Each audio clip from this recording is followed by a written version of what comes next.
They were convinced their tanks were invincible.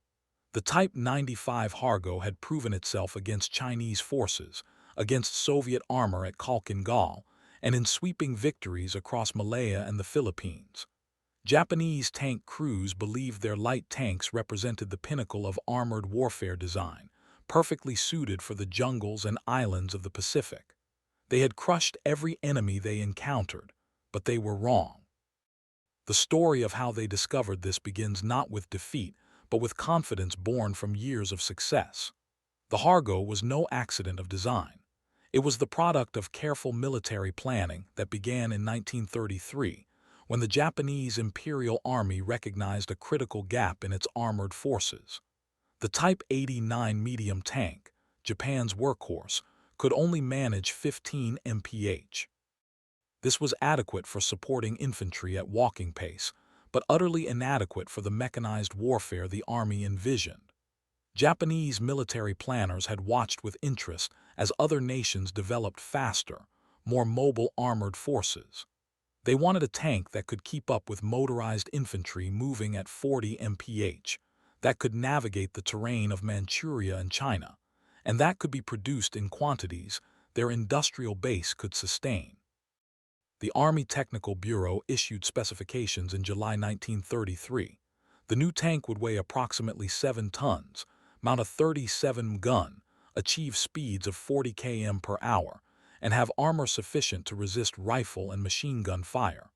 Most importantly, it would be simple to manufacture and maintain. Mitsubishi Heavy Industries received the contract. Engineer Tomio Hara, who had already made a name for himself designing the Type 89, took on the challenge. His most notable innovation was the bell crank suspension system, a simple yet effective design that would become standard on Japanese tanks for the next decade. By June 1934, Mitsubishi had completed the first prototype, which impressed military observers during field trials in Manchuria and Japan.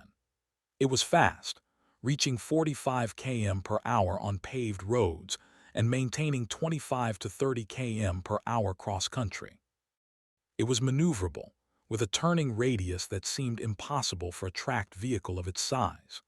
The Har suspension absorbed shocks well and allowed the tank to traverse rough terrain that would have stopped other vehicles, powered by a Mitsubishi six-cylinder air-cooled diesel engine producing 120 horsepower at 1,800 RPM.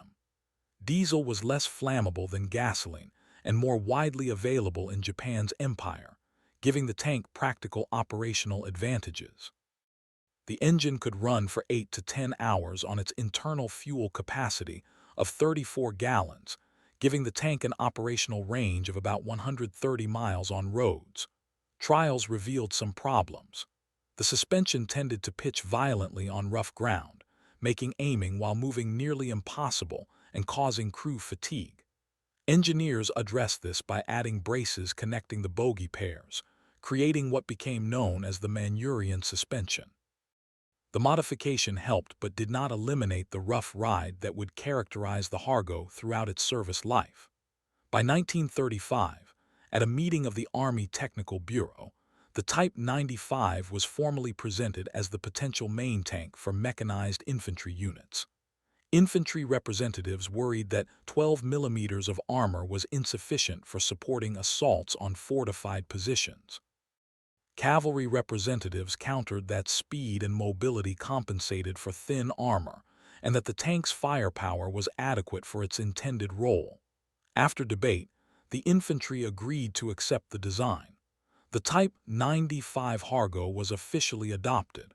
Production began at Mitsubishi in 1936. It was small for 38 m long, 2.06 m wide, 2.13 m tall, weighing 7.4 tons, reaching 8.1 tons with crew, fuel, and ammunition. Armor was thin, 12 met the thickest points, 6 to 9 elsewhere. Designers had calculated this was sufficient against the enemies they expected to fight, lightly armed Chinese forces and light Soviet tanks. Inside, the crew of three faced cramped conditions. The driver had limited vision, a hull machine gunner sat beside him, and the commander alone in the turret had to direct the tank, load and fire the main 37 gun, operate a rear-mounted machine gun, and communicate with other tanks, often without a radio. Early combat in China starting in 1937 confirmed the Hargo's effectiveness against poorly equipped opponents. It was devastating against fortifications and infantry with limited anti-tank capability. Success in China bred dangerous assumptions, which were tested at Khalkhin Gol in 1939 against Soviet BT-5 and BT-7 tanks. The battles revealed vulnerabilities. Soviet guns penetrated the Hargo's armor at ranges where Japanese weapons struggled. Dozens of tanks were lost, but lessons were only partially absorbed, and the Hargo continued to dominate Chinese battlefields. In Malaya and the Philippines during early Pacific campaigns, the Hargo again performed well in jungle and island terrain, reinforcing the belief in its invincibility. This overconfidence carried into the defense of Saipan in June 1944, where Japanese forces, including the 9th Tank Regiment with 44 Type 95 Harrows and Type 97 Chihas, faced the invading Americans. The American assault on Saipan began on June 15, 1944. Vice Admiral Richmond Kelly Turner ordered the landings at 5:42 hours, with Marines moving ashore under heavy fire from artillery and mortars on the heights above. By nightfall, 20,000 American combat troops had established a beachhead, bringing ashore equipment including M4 Sherman tanks. Japanese commanders recognized the peril. If the Americans consolidated, victory would be impossible. Lieutenant General Yoshitsugu Saito ordered a major counterattack using the 136th Infantry Regiment and the 9th Tank Regiment. The tanks would advance southwest of Hill 164.6, striking key positions, while infantry engaged American defenders. Colonel Gudo gathered his crews, confident in their combat experience from China and previous Pacific campaigns. In the pre-dawn darkness of June 17, the tanks moved out, diesel engines echoing across the landscape, tracks clanking as crews coordinated movement through visual signals. Marines heard the approach, alerted their units, and prepared defenses. At 3:30, the Japanese counterattack began with 44 tanks advancing toward the 2nd Marine Division. Infantry rode on hulls, a dangerous tactic, while Marines waited with Browning M2.50 caliber heavy machine guns, designed for aircraft and lightly armored vehicles. The Type 95 Hargo's maximum armor was 12 well below the penetration capacity of the 50 caliber rounds. As Marines opened fire, tracer lines cut across the battlefield, and the sound of heavy machine gun fire erupted. The rounds penetrated the tanks decisively, entering one side and exiting the other. Crews experienced the terrifying reality of seeing bullets tear through the armor that was supposed to protect them. Tanks slowed, engines smoked, and crews attempted to bail out under fire. Even tanks with functioning turrets and weapons could not survive sustained M2 fire. The Japanese had expected resistance similar to that faced in China or at Khalkhin Gol, but American firepower was a revelation. One officer later captured reported disbelief, unable to comprehend that a standard machine gun could destroy a tank. The realization was devastating. Japanese armor, once considered invincible, was utterly inadequate against modern infantry weapons. Sherman tanks soon advanced to engage the remnants of the Hargo and Chiha tanks. Where Japanese tanks weighed around 7 tons, Shermans weighed over 30 tons, with frontal armor exceeding 50, angling for effective protection equivalent to roughly 75. Their 75 main guns could destroy Japanese tanks from over a mile away. The contrast was stark. Japanese crews fired 37 and 57 rounds that bounced harmlessly off Sherman armor, while their own vehicles were systematically destroyed by weapons that Japanese doctrine had not prepared them for. The battlefield became chaotic, illuminated by burning Japanese tanks, tracer fire, and exploding ammunition. Infantry riding the tanks were thrown into combat at close range. Marines took advantage of every opportunity. One dropped a thermite grenade into a tank's engine compartment, Another jammed a log into the tracks, then ignited the vehicle. By mid-morning, the Japanese attack had failed, leaving 31 to 35 tanks destroyed and roughly 1,000 dead. For the Marines, the victory was decisive but sobering. They had stopped the armored assault, yet had faced determined, disciplined enemy forces. Surveying the wreckage, Marines saw the holes punched cleanly through the Hargo's armor by 50 caliber rounds. They noted the cramped, unsafe interior, the commander's exposed position, and the rudimentary hand-cranked turret traverse. Japanese tanks had been sufficient for colonial-era wars and minor conflicts, but against a modern industrial military, they were hopelessly obsolete. Survivors expressed disbelief and dismay at being sent into battle with inadequate equipment, realizing that training and courage could not compensate for material inferiority. Post-Saipan analysis reinforced these conclusions. American engineers examined captured Hargos at Aberdeen Proving Ground, confirming armor thickness, metallurgical composition, and internal layouts. The Type 95 was suitable for lightly armed enemies, yet entirely inadequate against peer adversaries.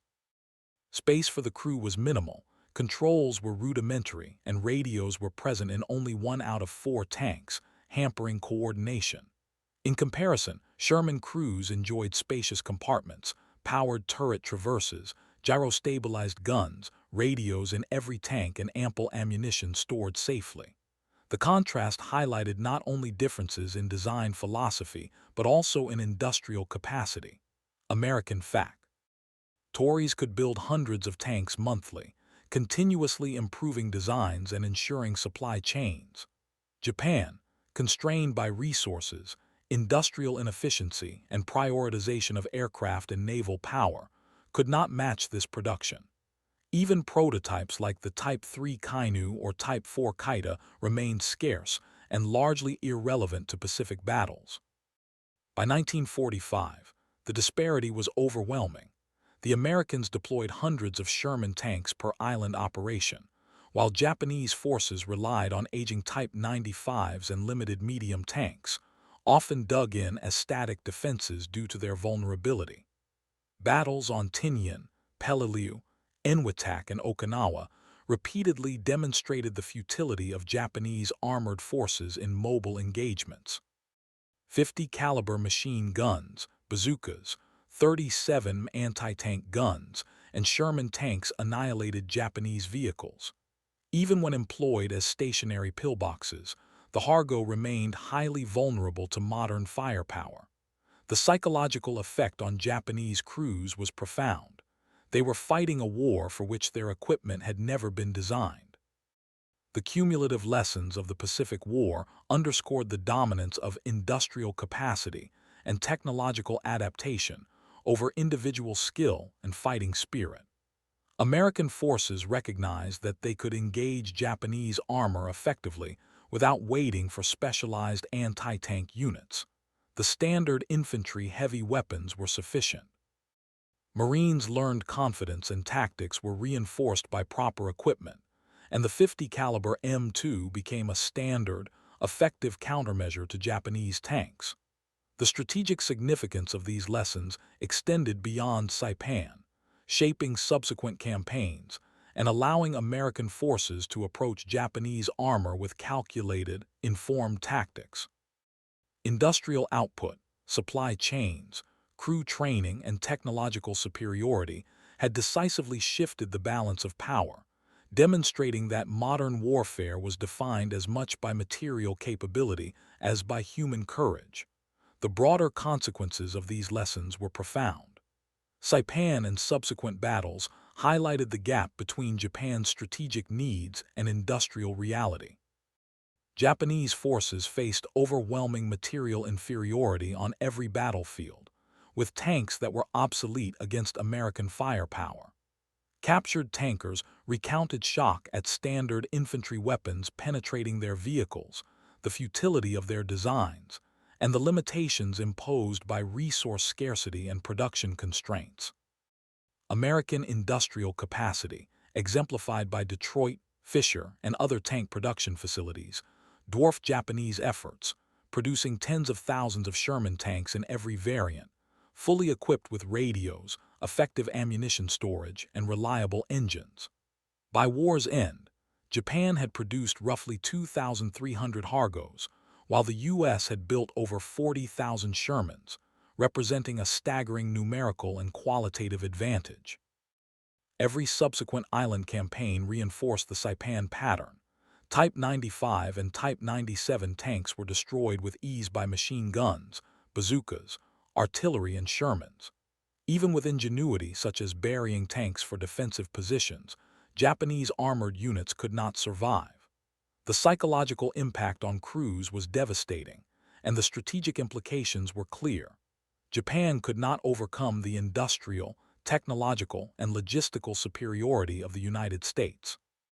In contrast, Marines and American forces internalized lessons about the power of industrialization, proper equipment, and coordinated tactics. Engagements against Japanese armor became predictable, safe, and efficient. The Hargo, once feared, became just another target. Post-war analysis confirmed the battle-tested realities. Type 95s were designed for colonial-era conflicts, not industrial-scale warfare.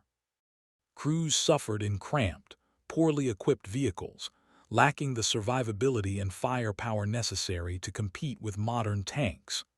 American Shermans exemplified a philosophy prioritizing crew efficiency, firepower, armor, and mass production, enabling victory across the Pacific. The story of the Hargo, from its early successes in China to its devastating defeats at Saipan and beyond, illustrates a fundamental lesson in modern warfare. Industrial capacity, resource allocation, and technological development are as decisive as courage, training, and tactical skill.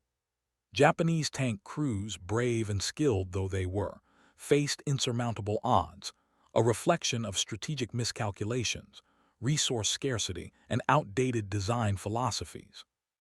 Marines who fought the Hargo learned a tactical truth, but also absorbed a strategic one. Victory depended on the interplay of men, machines, and the industrial systems behind them. The Type 95 Hargo, once a symbol of Japanese armored might, ended as a testament to the consequences of failing to match material and industrial capacity with ambition and expectation, a lesson that resonated across the remainder of the Pacific War and shaped post-war understanding of mechanized combat.